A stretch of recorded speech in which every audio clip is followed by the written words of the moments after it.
Jadi sekali lagi itu hanya akan mungkin jika kita hidup secara Islami dalam seluruh aspek kehidupan, baik dalam kehidupan spiritual, ekonomi, sosial, budaya, dan seterusnya. Nah, kapan kita bisa hidup Islami dalam seluruh aspek kehidupan? Ketika kita berada dalam kehidupan Islam itu.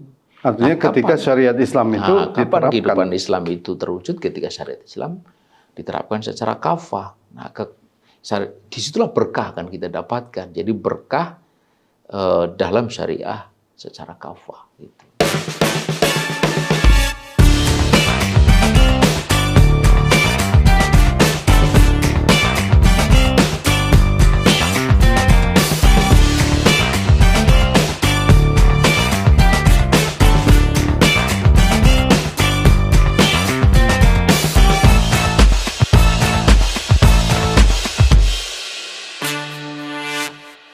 Bismillahirrahmanirrahim. Assalamualaikum warahmatullahi wabarakatuh. Waalaikumsalam. Pemirsa Fokus yang dirahmati Allah Subhanahu wa taala, kembali kita bertemu dalam program Fokus to the Point.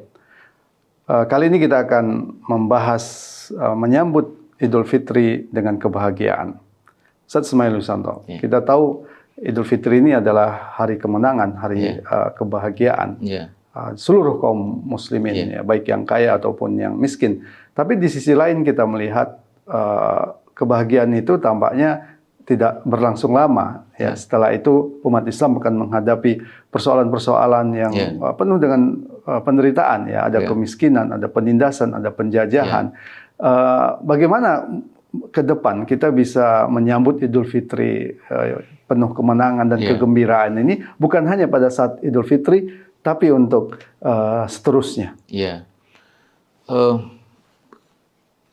Alhamdulillah kita sebagai umat Islam itu masih ada di tengah situasi kayak begini ini, itu ada titik-titik yang membuat kita ini bahagia pada momen-momen tertentu, terutama kalau selepas Ramadan ya adalah tentu saja adalah Idul Fitri kan, hari raya berbuka. Nabi mengatakan lisoimi farhatani, untuk orang yang berpuasa itu ada dua kebahagiaan. Kebahagiaan yang pertama kata Nabi adalah idza aftaru fariha bi fitri. Ketika dia berbuka, buka tiap harinya atau ketika dia sampai kepada hari raya berbuka Idul Fitri, itu dia bahagia dengan bukanya itu. Saya kira ini satu sisi yang tidak dimiliki oleh siapapun yang tidak punya syariat puasa. Hanya mereka yang berpuasa saja yang merasakan ini, yang di tengah himpitan situasi yang ada. Nah, pertanyaannya adalah tadi, terus sampai kapan ini? Atau kapan ketika umat Islam itu bahagia bukan hanya di momen-momen tertentu, momen-momen spiritual, tapi juga bahagia di dalam seluruh kehidupannya di sepanjang waktu. Bukan hanya Ramadan atau Syawal saja, tapi juga Dzulqa'dah, Dzulhijjah, dan seterusnya. Itu hanya akan tercapai kebahagiaan yang menerus itu jika dia, umat Islam itu hidup di dalam sebuah keselarasan. Baik itu secara spiritual maupun secara politik, ekonomi, sosial, budaya.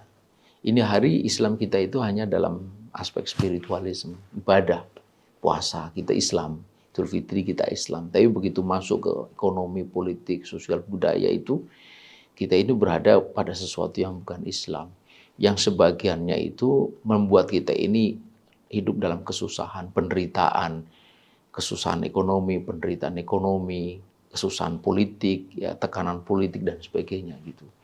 Lalu ancaman budaya yang merusak pada anak-anak kita, bahkan generasi kita. Jadi ada kecemasan gitu. Jadi sekali lagi itu hanya akan mungkin jika kita hidup secara Islami dalam seluruh aspek kehidupan, baik dalam kehidupan spiritual, ekonomi, sosial, budaya dan seterusnya. Nah, kapan kita bisa hidup Islami dalam seluruh aspek kehidupan? Ketika kita berada dalam kehidupan Islam itu.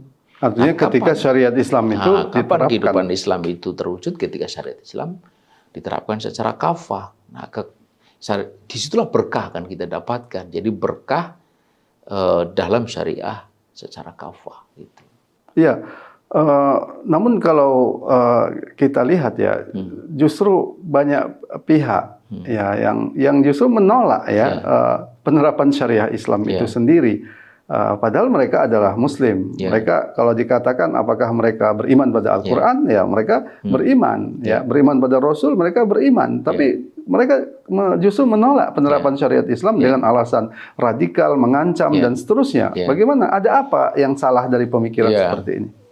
Ini sebenarnya lebih merupakan cerminan dari pemikiran dan arah serta kebijakan dan juga ideologi politik elit gitu. Jadi kita mesti melihat dengan kacamata seperti itu. Mengapa? Karena dalam faktanya, misalnya kalau kita membaca hasil survei, itu di Indonesia itu paling sedikit angkanya, dan itu selalu terkonfirmasi dalam berbagai survei yang dilakukan oleh berbagai pihak, itu di atas 70%, 72, 73, 74. Misalnya hasil riset yang dilakukan oleh Pew Research Center yang berbasis di Washington, untuk Indonesia itu 72%. Responden itu menginginkan penerapan Islam. Siapa mereka? Itulah masyarakat secara umum gitu. Artinya ada gap di situ antara aspirasi masyarakat dengan kebijakan elit. Nah, apa yang tadi dikemukakan itu sebenarnya lebih merupakan orientasi elit. Itulah kenapa ada perbedaan antara rezim yang ada sekarang dengan rezim sebelumnya gitu. Rezim sekarang itu begitu kuatnya itu menahan semua apa yang mereka katakan sebagai, kalau istilah kita kebangkitan, oleh mereka itu dikatakan sebagai radikalisme gitu.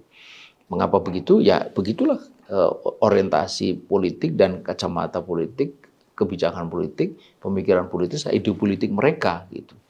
Nah, karena itulah maka yang paling penting sebenarnya adalah mempertahankan umat ini, agar umat ini terus memiliki semangat untuk berislam dan mewujudkan Islam.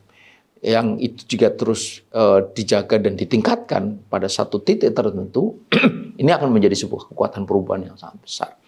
Dia akan menggeret perubahan pada level manapun, termasuk pada level kekuasaan. Kekuasaan tidak akan bisa menahan desakan perubahan yang digerakkan oleh umat ini. Jadi disitulah pentingnya dakwah.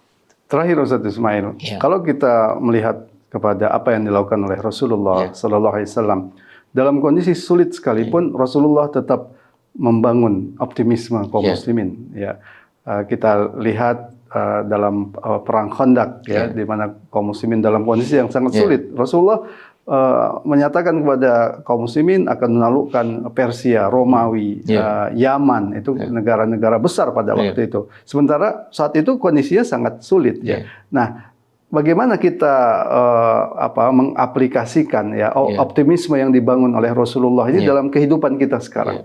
Disitulah pentingnya pemimpin umat. Pemimpin umat itu harus membangkitkan gairah atau hiroh, hiroh di kalangan umat dengan berdasarkan kepada keimanan kepada Allah Subhanahu Wa Taala, bahwa Allah itu khairur razikin, bahwa Allah itu akan menolong hambanya yang menolong agama Allah, bahwa Allah itu akan selalu bersama dengan orang yang bertakwa.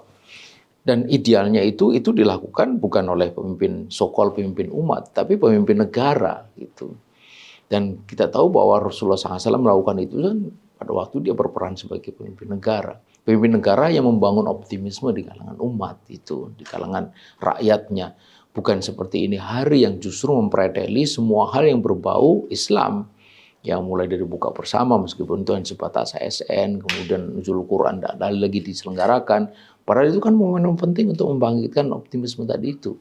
Jika pemimpin negara tidak melakukan itu, maka bersisalah pemimpin umat, para ulama, dai, ustadz, ustadzah di berbagai levelnya, berbagai tempat, terus membangun semangat keberislaman, semangat ketakwaan dan keimanan, serta tadi itu keyakinan akan pertolongan Allah bagi kehidupan yang lebih baik di masa akan perubahan besar menuju kehidupan Islam, karena dalam kehidupan Islam itulah keberkahan yang dinantikan itu akan terwujud.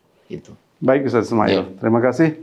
Pemirsa yang dirahmati Allah Subhanahu Wa Taala, demikian tadi bincang-bincang kita terkait dengan bulan Ramadan dan menyambut Idul Fitri yang penuh dengan keberkahan.